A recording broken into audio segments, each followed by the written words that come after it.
I want to thank Mr. Collins and Mr. Naylor for putting this together, but as I sit here today, I can't help but think what an incredible metaphor this room is for the entire process that getting health care and benefits for 9/11 first responders has come to. Behind me,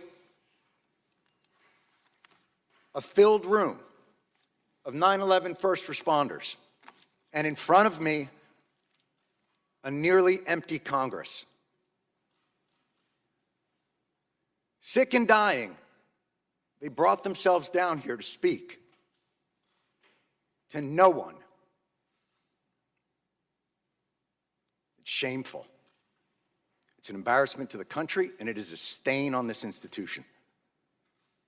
And you should be ashamed of yourselves for those that aren't here, but you won't be.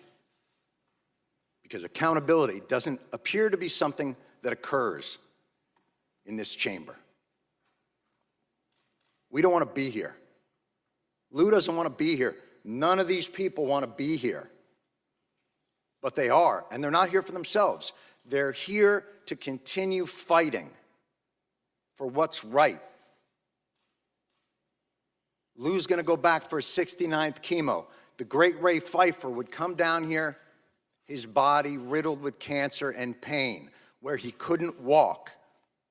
And the disrespect shown to him and to the other lobbyists on this bill is utterly unacceptable.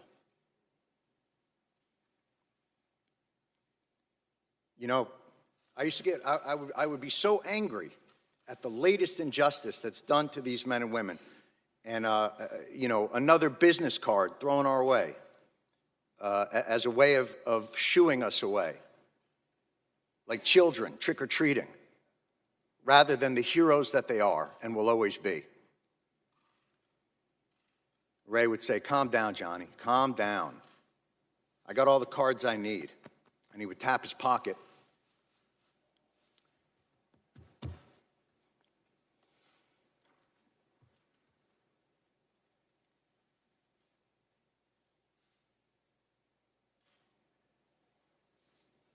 Where he kept the prayer cards of 343 firefighters.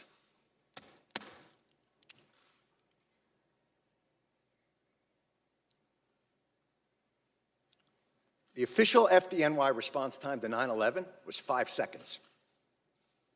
5 seconds.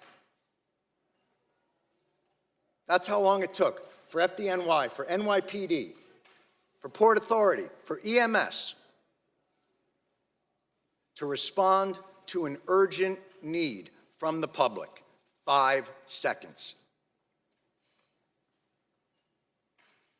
Hundreds died in an instant. Thousands more poured in to continue to fight for their brothers and sisters.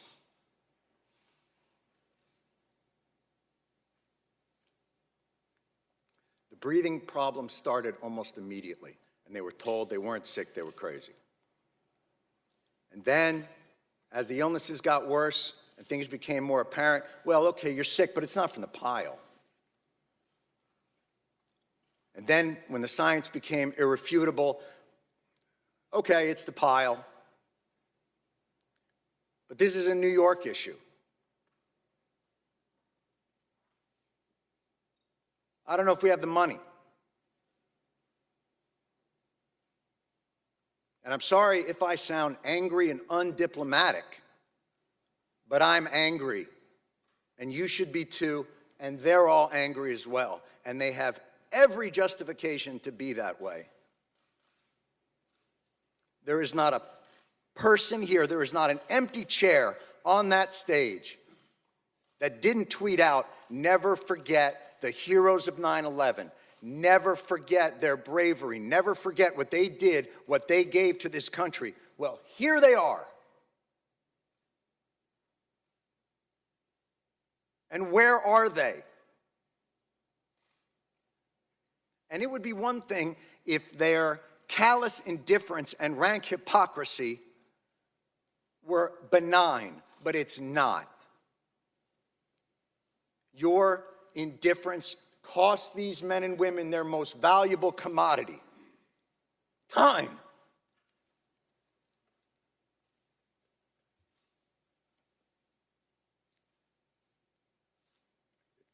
It's the one thing they're running out of.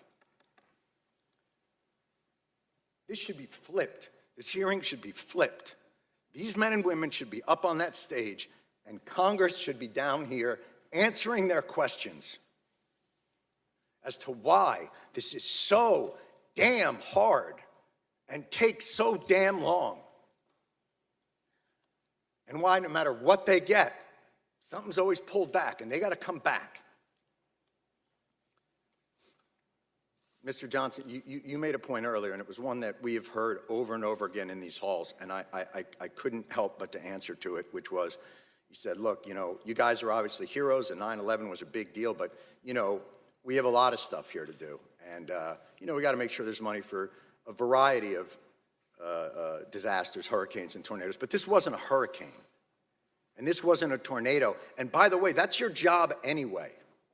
We can't fund these programs, you can. Setting aside that no American in this country should face financial ruin because of a health issue. Certainly 9/11 first responders shouldn't have to decide whether to live or to have a place to live.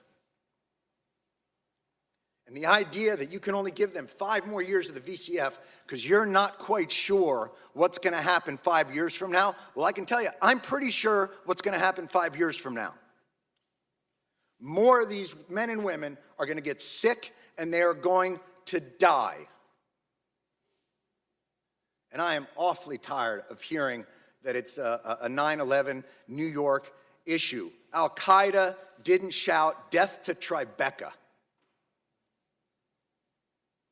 They attacked America, and these men and women, and their response to it is what brought our country back. It's what gave a reeling nation a solid foundation to stand back upon, to remind us of why this country is great, of why this country is worth fighting for, and you are ignoring them.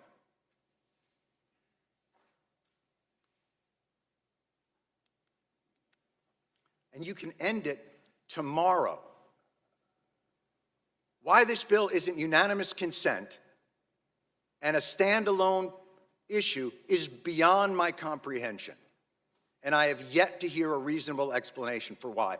It'll get stuck in some transportation bill or some appropriations bill and get sent over to the Senate, where a certain someone from the Senate will use it as a political football to get themselves maybe another new import tax on petroleum, because that's what happened to us in 2015. And we won't allow it to happen again. Thank God for people like John Field. Thank God for people like Ray Pfeiffer. Thank God for all of these people who will not let it happen.